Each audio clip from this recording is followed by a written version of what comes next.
Juste à la limite des bois, je me suis vu moi-même, à 11 ans, en train de pleurer.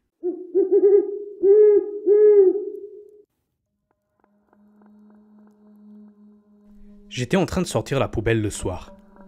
J'habite dans la campagne profonde et je suis certain que je suis le seul qui habite dans les alentours. Je me rapproche de la route et j'entends une voix de femme criant « Aidez-moi !» Sachant qu'il était presque impossible que quelqu'un d'autre habite dans la zone, je me suis dit que mon esprit me jouait sûrement des tours. Mais on ne le sait jamais, et je suis quand même allé vérifier si quelqu'un avait besoin d'aide. J'avance vers l'endroit où j'avais entendu la voix, et soudain, j'entends des ricanements de la même voix que je venais d'entendre. Je me retourne et je rentre chez moi direct. Quelqu'un qui aurait vraiment besoin d'aide n'aurait pas rigolé comme ça. Je réparais ma moto à un endroit que je connais bien, isolé et un peu loin de chez moi.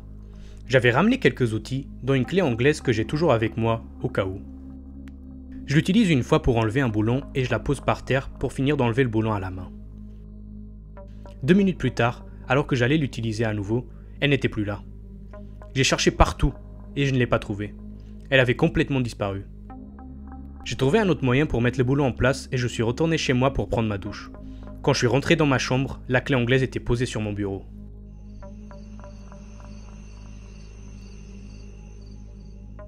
Je finis toujours de travailler à 18h. En sortant du boulot, je prends le train pour un trajet d'1 heure qui me dépose à 15 minutes de chez moi. Je n'utilise pas mon téléphone pendant la journée et je n'aime pas porter des montres, du coup je ne sais jamais quelle heure il est. Ce jour-là, quand j'arrive à la maison, ma famille me demande comment ça se fait que je sois arrivé si tôt, et si quelque chose s'était passé pour que j'arrive à cette heure. En regardant l'horloge du salon, je vois qu'il est 17h55. Je ne comprends pas ce qui vient de se passer. Je regarde tous les téléphones et montres de la maison et ils indiquent tous la même heure.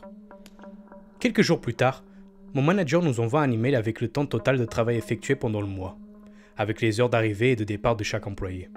En regardant mon nom, il est écrit que je suis sorti tous les jours aux alentours de 18h. Jusqu'à aujourd'hui, je ne sais pas comment j'ai gagné entre 60 et 90 minutes ce jour-là.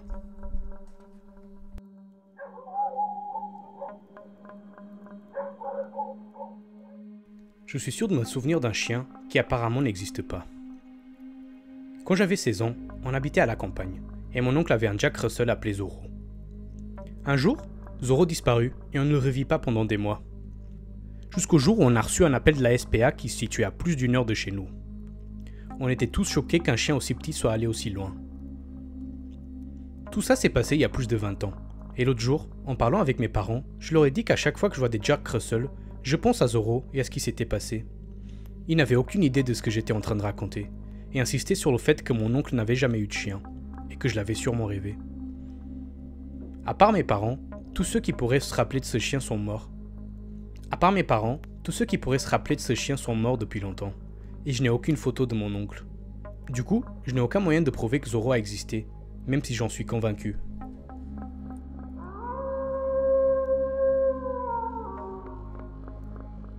Ça s'est passé en 1985. À travers les volets, on pouvait apercevoir une petite lumière venant du lampadaire extérieur et on pouvait voir notre labrador qui dormait toujours sur le coin de notre lit. Ce soir-là, j'ai rêvé que je me réveillais et que, en me penchant pour lui caresser la tête, il commençait à se transformer en une espèce de chose invertébrée noire bizarre, avec des dents aussi pointues que celles d'un requin. Je me suis réveillé en sursaut, avec mon ex qui a fait de même, en poussant un cri. J'ai demandé ce qui s'était passé et elle m'a demandé ce que c'était la chose noire avec les dents sur le coin de notre lit. Et où était passé le chien. On a eu le même cauchemar en même temps. Ça me fait encore flipper.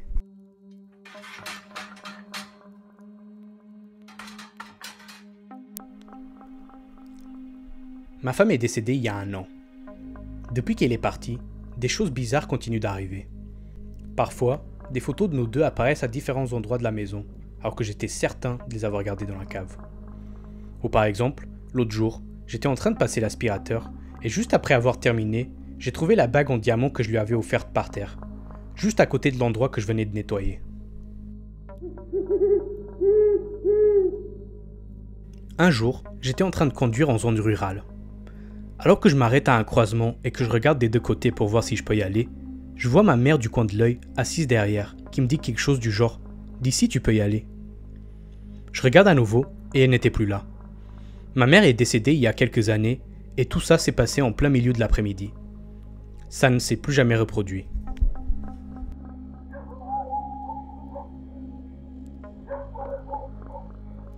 Une fois, quand j'avais 12 ans, je regardais les dessins animés à la télé. Soudain, j'ai remarqué que le soleil venait de disparaître. Genre complètement. J'étais vraiment perturbé. J'ai ouvert les volets et il faisait noir. Les dessins animés étaient restés les mêmes, mais l'horloge du salon indiquait 5 heures plus tard. Je me suis dit que la seule chose qui avait pu arriver, c'était que je m'étais évanoui sans m'être rendu compte. Tu sais, comme ces nuits où tu te couches dans ton lit, tu clignes des yeux et tout d'un coup c'est le matin. Donc je suppose que je me suis endormi assis et que j'ai dormi assez longtemps pour que les dessins animés que je regardais repassent à nouveau le lendemain. Pile au moment où je les avais laissés la veille.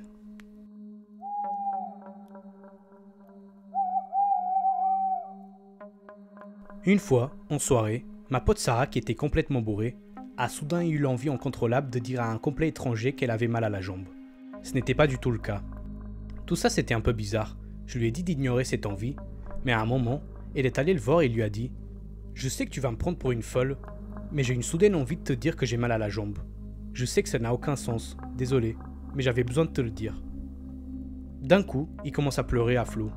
En fait, son père venait de mourir quelques jours plus tôt, et ils avaient fait un pacte dans lequel le père promettait que si l'après-vie existait, il lui ferait parvenir un message de l'au-delà. Ils ont conclu que le message devait être quelque chose d'improbable pour ne pas qu'il y ait d'erreur. Du coup, ils se sont accordés que la phrase serait « J'ai mal à la jambe ».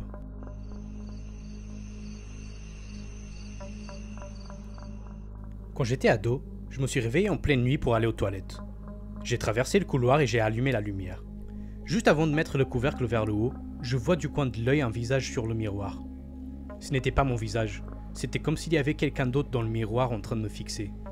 Ça n'a duré que quelques secondes, mais cette image est restée ancrée dans mon cerveau. J'ai poussé un cri et j'ai couru jusqu'à la chambre de mes parents. Mon père ne m'a pas cru, mais a quand même investigué un peu pour que je me calme. Avant d'aller me rendormir, nous avons prié ensemble tellement je n'étais pas bien. Maintenant, j'ai la trentaine et j'avais un peu oublié cette histoire. Mais un soir, je vais dîner chez mon père et il commence à me parler de cette nuit-là. Les images me reviennent et je sens un frisson me traverser. Il me dit que lui, il se rappelle très bien de cette nuit. Il me dit d'un air sérieux, en évitant mon regard, qu'il y pense souvent, car lui aussi il l'avait vu. Il commence à décrire exactement ce que moi j'avais vu. On n'a aucune idée de ce que ça pouvait être. Pendant qu'il était en train d'investiguer, il l'a vu et il a paniqué lui aussi. Apparemment, quand on a prié ensemble, c'était aussi pour le rassurer lui.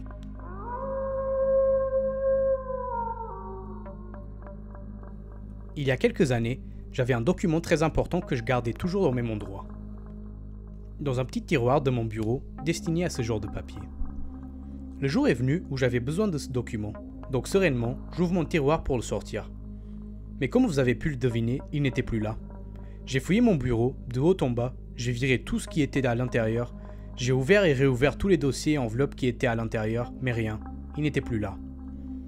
J'étais le seul à avoir accès à ce bureau, donc impossible que ce soit quelqu'un qui l'ait pris pour me faire une blague ou je ne sais quoi. Désespéré, j'ai commencé à le chercher dans d'autres endroits de la maison. Mais pas de chance, de toute façon je savais qu'il était dans ce foutu bureau. Très irrité et ne sachant pas quoi faire, je crie « Ça suffit, remets-le à sa place !» Je ne savais pas à qui j'étais en train de parler, puisque j'habitais seul. Mais quand je suis retourné dans la chambre, le document était posé là où il devait être, dans le tiroir de mon bureau.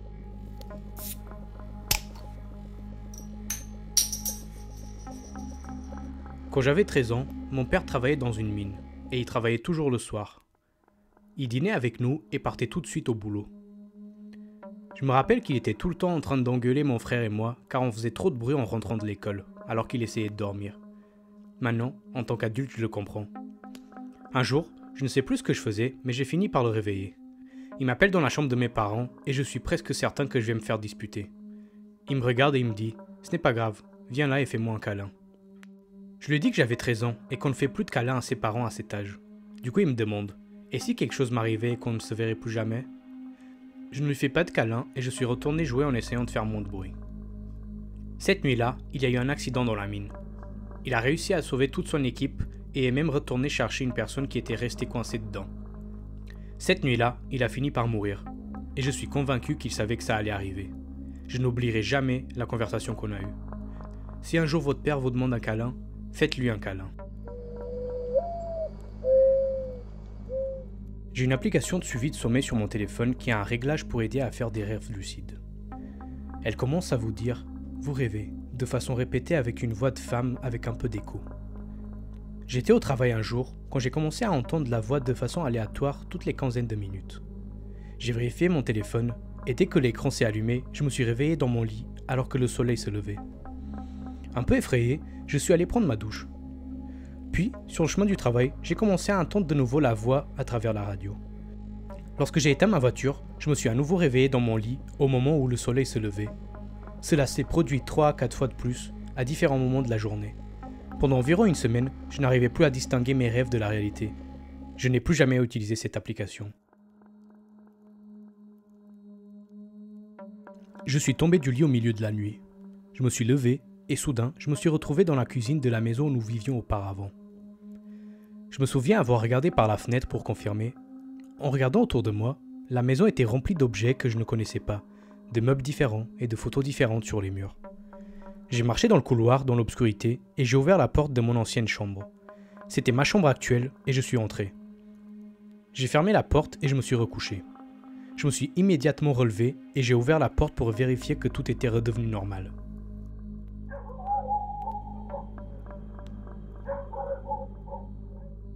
Quand j'avais 10 ou 11 ans, j'allais à la plage avec ma tante et ses amis. On avait 2 voitures. Pour y aller, on doit traverser une très grande zone industrielle. On ne savait pas comment y aller, du coup, on suivait l'autre voiture. Soudain, ils ont fait un virage inattendu et notre conducteur a dû prendre un virage serré. À ce moment-là, nous avons entendu une voix très claire et forte à l'intérieur de la voiture qui disait en riant « Ça, c'était un virage serré !» Le conducteur a immédiatement freiné. Nous nous sommes regardés perplexes. Nous avons tous reconnu qu'il s'agissait d'une voix qui n'appartenait à aucun d'entre nous. Au même moment, nous avons remarqué que l'autre voiture s'était également arrêtée. L'autre conducteur était sorti de la voiture avec un visage effrayé et a crié « Vous avez entendu ça aussi ?» Ils avaient entendu la même chose dans leur voiture. La zone autour était complètement déserte.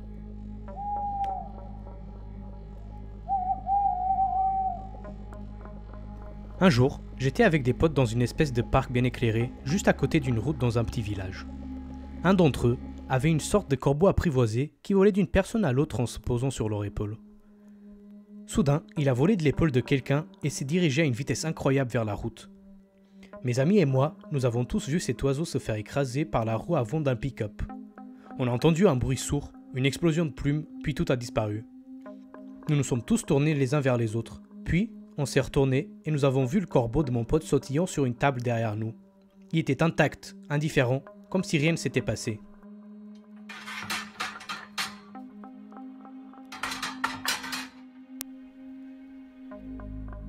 J'avais déjà eu plusieurs expériences de déjà-vu quand j'étais plus jeune. Et bien que cela soit certainement effrayant, rien ne vaut son opposé, le jamais vu. Je l'ai vécu 2 fois pendant une période de stress liée au travail, il y a quelques années. Les 2 fois, j'étais au volant de ma voiture, dans un environnement parfaitement familier près de chez moi. Je n'ai plus eu aucune idée de l'endroit où je me trouvais ou de celui où j'allais. C'était comme si j'avais été téléporté dans un pays étranger.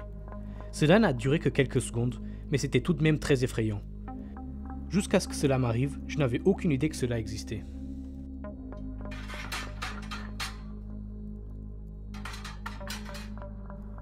J'étais assis sur mon canapé et j'avais ma carte de crédit sur la table devant moi. Je suis allé dans la cuisine pour prendre quelque chose à boire, puis, quand je suis revenu, elle n'était plus là.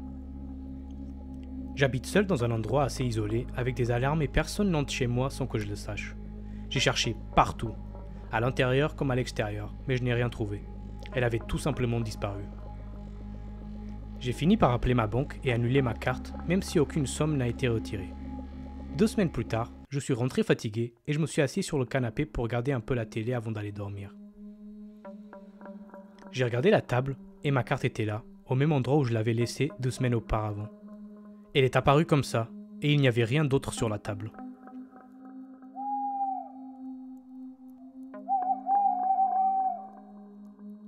J'avais un téléphone Android qui avait une espèce d'application qui vous avertissait par exemple que vous étiez à 15 minutes de chez vous.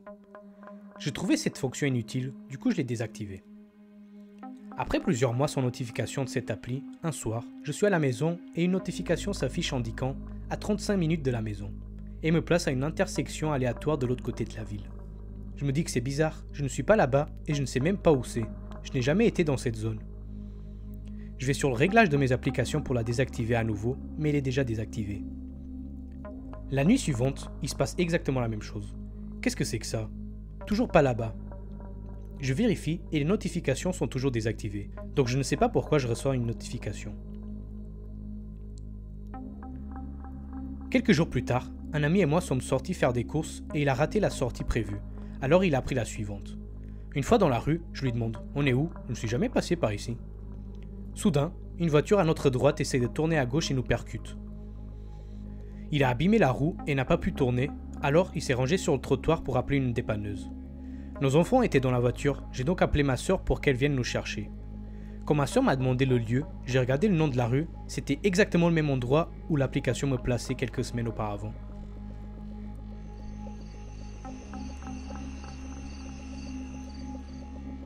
J'étais en train de prendre le train dans une ville, à environ 15 minutes de l'endroit où je descends.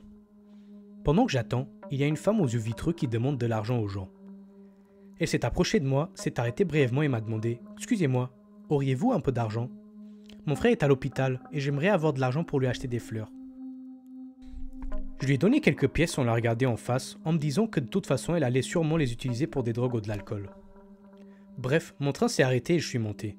Je la regarde à travers la vitre du train demander de l'argent aux autres passants, pendant que le train s'éloigne. Le train arrive à la gare 15 minutes plus tard et je marche jusqu'à l'arrêt de bus.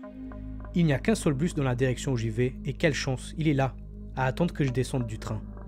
Je monte donc dans le bus et j'attends que le chauffeur finisse de lire son journal avant que les portes se ferment et que nous embarquions sur l'autoroute. Après 5 ou 10 minutes de trajet, le chauffeur s'arrête, les portes s'ouvrent et à mon grand étonnement, la femme du train entre dans le bus. Une douzaine de roses à la main. Elle me regarde droit dans les yeux en passant devant moi pour prendre son siège. Comment a-t-elle pu arriver là? J'ai pris le train avant elle. Je l'ai observée de l'intérieur à l'arrêt du train alors que nous nous éloignions. J'ai traversé une rivière. J'ai pris le premier et seul bus allant dans cette direction. Et non seulement elle m'a devancé, mais elle a eu le temps d'aller dans un magasin acheter une douzaine de roses. À ce jour, je n'ai aucune idée de comment cela a pu arriver.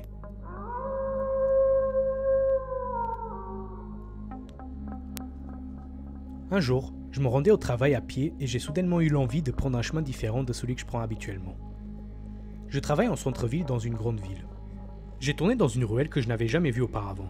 Si je me souviens bien, j'avais fait une quinzaine de mètres quand un véritable glitch s'est produit. Tout à coup, j'avais l'impression de ne plus avoir de corps, d'être une entité semi-consciente flottant dans une dimension étrange. Je voyais des couleurs et des formes différentes, puis le décor a changé. Je voyais un groupe de personnes étranges qui dans mon esprit ressemblaient à des hommes d'affaires en costume.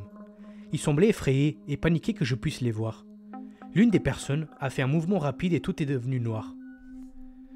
Quand j'ai retrouvé mon corps, j'étais dans une rue complètement différente. C'était la même rue que j'utilise toujours pour me rendre au travail. Je me sentais malade et gravement dépressif. Je n'ai jamais pris de drogue dure, je n'ai jamais eu d'hallucinations et rien de tel ne m'est jamais arrivé. Ce qui est étrange, c'est que lorsque le problème se corrigeait et que je voyais ces gens me regarder comme un animal en cage, j'avais l'impression de savoir que j'étais contrôlé. Cela me dérange encore beaucoup à ce jour.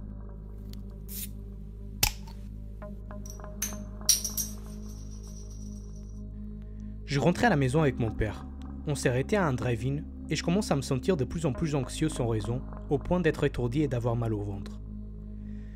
Nous devons attendre un peu avant parce qu'ils sont trop peu de commandes. Du coup, je suis assis là et il me vient soudainement une envie d'appeler mon frère. Il m'avait déjà appelé plusieurs fois et en fait, il avait eu un accident de voiture. Heureusement, personne n'était mort. Certains étaient sérieusement blessés, mais il a été seulement un peu secoué. Je lui ai dit de se taire et de s'éloigner au plus vite de la voiture. Il n'a pas compris pourquoi, mais l'a fait. Je pouvais entendre ses potes le traiter de mauviette, puis j'entends une explosion et des gens qui criaient.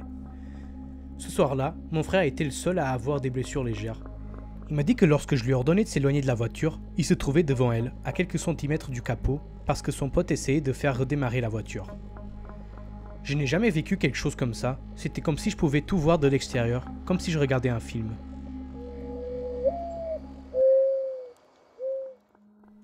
Quand on rentre chez moi, il y a un long couloir pour aller dans les chambres. Un soir, je rentre chez moi, et quand j'avais déjà traversé environ 2 mètres, j'ai été transporté jusqu'à l'entrée du couloir. C'était pas un effet de déjà-vu, du moins, pas comme je l'avais déjà senti auparavant. Je me souviens distinctement d'avoir physiquement marché dans mon couloir, puis je suis soudainement reparti à l'entrée sans bouger un muscle. J'ai failli vomir. Cela m'a littéralement rendu malade. Je me souviens aussi de ce qui s'est passé environ une seconde avant cette téléportation. Mon corps a commencé à vibrer doucement, puis de plus en plus fort. Cela a duré environ 2 secondes jusqu'à ce que je me téléporte. J'en ai jamais parlé à personne pour des raisons évidentes.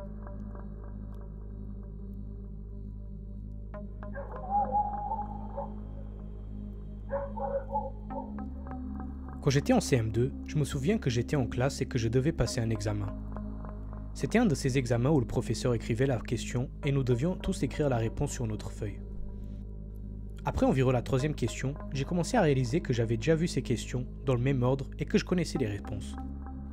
J'ai levé la main et j'ai dit que nous avions déjà fait ces questions. Et j'ai eu un regard absourdi des professeurs et de mes camarades de classe. « Oh, vraiment ?» dit le professeur. « Quelle est la prochaine réponse alors ?» Je me suis levé et j'ai écrit toutes les réponses à toutes les questions qu'il n'avait même pas encore posées. Il a fini par annuler l'examen. Et moi, j'ai passé le reste de l'après-midi avec ce prof et les directeurs du collège. Ils ont essayé d'investiguer, mais n'ont jamais compris comment j'ai pu deviner les réponses aux questions. Et moi non plus.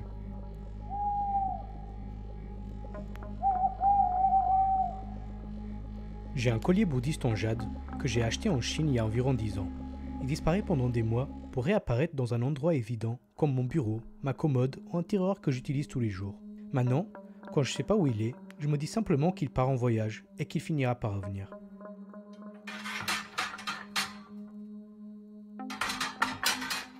Il y a presque 5 ans, mon mari est décédé très soudainement. J'ai dormi sur le canapé pendant quelques semaines car je ne pouvais pas supporter d'aller dans la chambre. Un jour, ma meilleure amie m'a appelé pour me dire qu'elle avait rêvé de lui. Dans ce rêve, il lui demandait si j'avais trouvé la lettre. Elle m'a demandé ce que cela signifiait et j'ai répondu que je ne savais pas. Cette semaine-là, j'ai décidé de récupérer ma chambre et d'emballer certaines de ses affaires.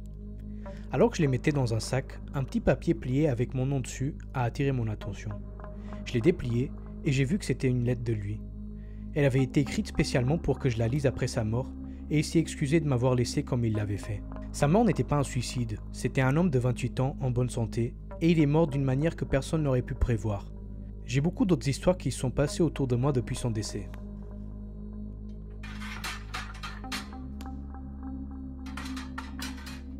Quand j'étais plus jeune, j'adorais faire du basket. J'allais presque tous les jours sur un terrain près des immeubles où j'habitais. Je partais toujours très tard de là-bas. Puis un jour, j'ai arrêté d'y aller car j'ai vécu une expérience traumatisante à cet endroit lorsque j'avais 11 ans. Quand j'ai eu 16 ans, j'ai décidé d'y retourner et de faire face à mon traumatisme. Je jouais un peu tout seul, puis j'ai décidé de partir car il commençait à faire nuit et le terrain est entouré par une forêt. Quand je commençais à rentrer, j'ai vu quelque chose bouger à côté des arbres. Du coup, je me suis retourné pour voir de plus près. Juste à la limite des bois, je me suis vu moi-même, à 11 ans, en train de pleurer. Merci d'être resté jusqu'à la fin. Beaucoup d'entre vous voulaient que les histoires soient lues par une vraie voix. J'ai donc fait cette vidéo comme une espèce de test, et j'espère que vous n'avez pas trouvé ma voix trop bizarre. Je profite aussi pour remercier tous les abonnés qui regardent mes vidéos tous les jours. Faites-moi savoir en commentaire si vous préférez la voix IA ou ma vraie voix. Et comme d'hab, on se retrouve demain à la même heure devant ce feu.